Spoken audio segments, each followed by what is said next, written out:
जन्म खां हिन जीवन में जेके चंद्र चढ़िया आहिनि, रूप इहे सब तुंहिंजा आहिनि।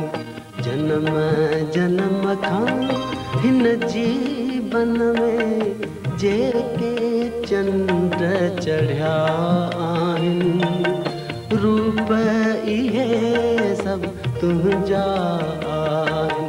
रूप इहे सब तुंहिंजा आहिनि।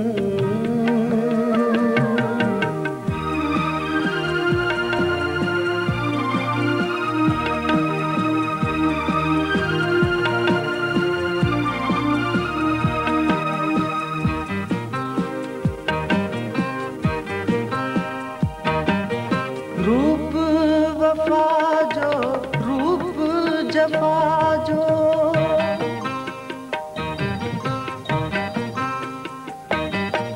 रूप वफा जो रूप जफा जो, रूप मोहब्बत ऐं नफ़रत जो, पंहिंजी पंहिंजी क़िस्मत आहे के वरसिया के बिछड़िया आहिनि। रूप इहे सब तुंहिंजा आहिनि। रूप इहे सब तुंहिंजा आहिनि।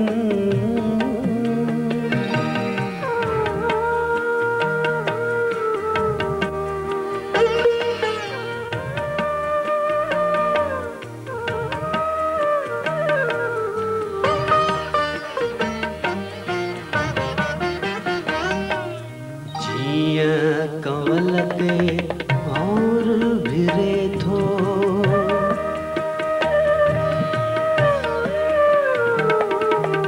जीअं कंवल ते और भिरे थो, तीअं मां तुंहिंजे मुखड़े ते आकाश ऐं पाताल जे विच में केॾा गुल टिड़िया आहिनि। रूप इहे सब तुंहिंजा आहिनि। रूप इहे सब तुंहिंजा आहिनि।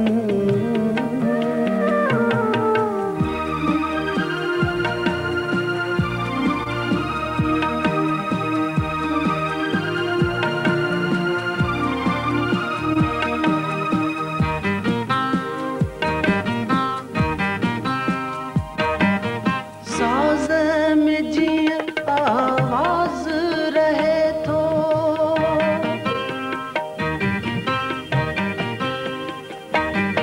साज़ में जीअं आवाज रहे थो, गुल में जीअं सुरहान रहे, गीत में तीअं मन मीत थो मुर्के, मोती मून मढ़िया आहिनि।